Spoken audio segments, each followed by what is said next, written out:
The observation deck of the Galactic Council's testing facility hummed with nervous energy. Ambassador Krell's multiple eyes tracked the small creature being led into the reinforced chamber below.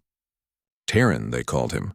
A Vexarian cub, barely 3 cycles old but already showing the telltale signs of his species' legendary aggression. You understand the risk, human? Krell's translator crackled with concern. Vexarians are apex predators. Even their young have killed trained warriors. Lyra adjusted her simple cotton dress and smiled softly. I understand perfectly, Ambassador. The other council members shifted uncomfortably in their seats. Humans were still new to the galactic community, their admission controversial.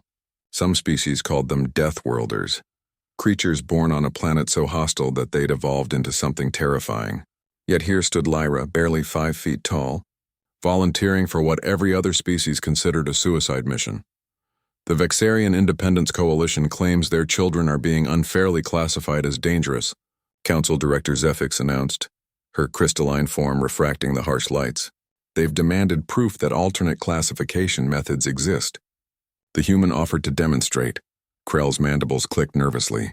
We've tried 17 different species as handlers. Terran injured 12 and nearly killed 3. The human female insists she requires no protective equipment, no restraints, no weapons. Correct, Lyra said simply, stepping toward the chamber door. This is madness, muttered Commander Thrax, his scales bristling. Humans may survive harsh worlds, but they're not invincible. That cub's claws can tear through combat armor. Lyra paused at the entrance. May I ask, how have you been introducing Terran to the handlers? Zefix's light pulsed. Standard protocol. Secured restraints, controlled environment, graduated exposure. You've been treating him like a prisoner. Lyra interrupted gently. Not a child. Before anyone could respond, she pressed the access panel. The door hissed open. Terran crouched in the corner of the white room, his 6 legs tensed, golden eyes blazing with primal fury. His iridescent scales rippled with warning colors, deep crimsons and violent purples. He was small, perhaps the size of a large dog, but his growl resonated with a promise of violence that made even the armored observers step back. Lyra entered slowly, the door sealing behind her with a sound that made Krell wince. Hello? Terran, she said softly, lowering herself to sit cross-legged on the floor. Several meters away from the cub, Terran's growl intensified. His haunches coiled, preparing to spring. Lyra didn't move. She didn't reach out. She simply sat, breathing calmly, her hands resting gently in her lap. She began humming, a soft melodic sound that had no words, no meaning, just rhythm and warmth. What is she doing?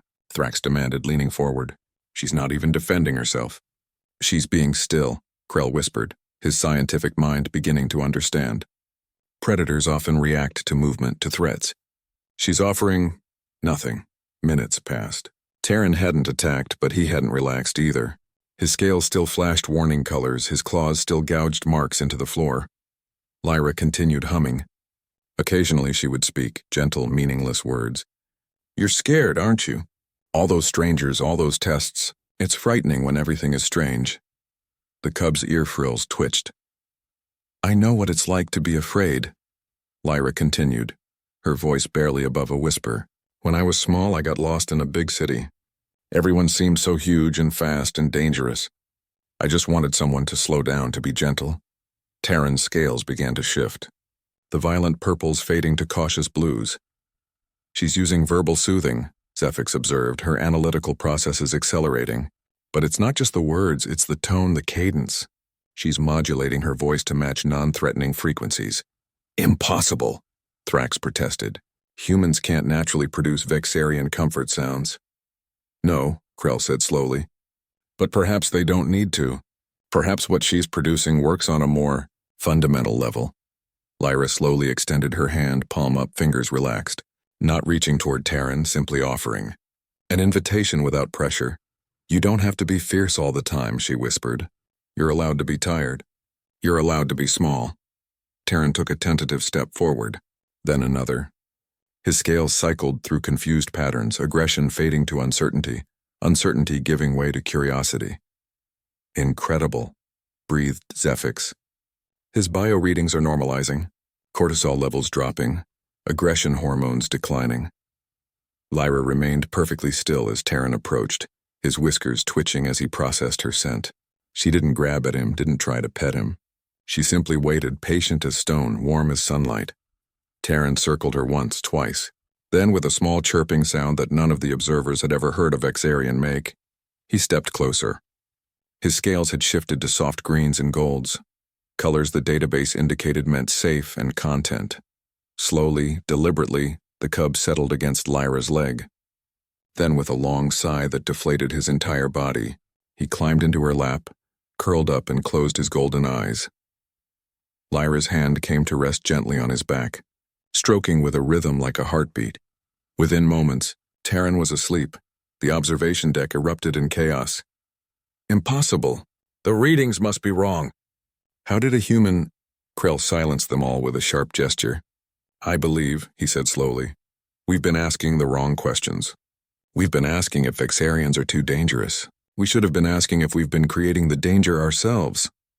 Zephix's light pulsed thoughtfully. The human used no technology, no weapons, no force. She simply lay understood. Understood what? Thrax demanded.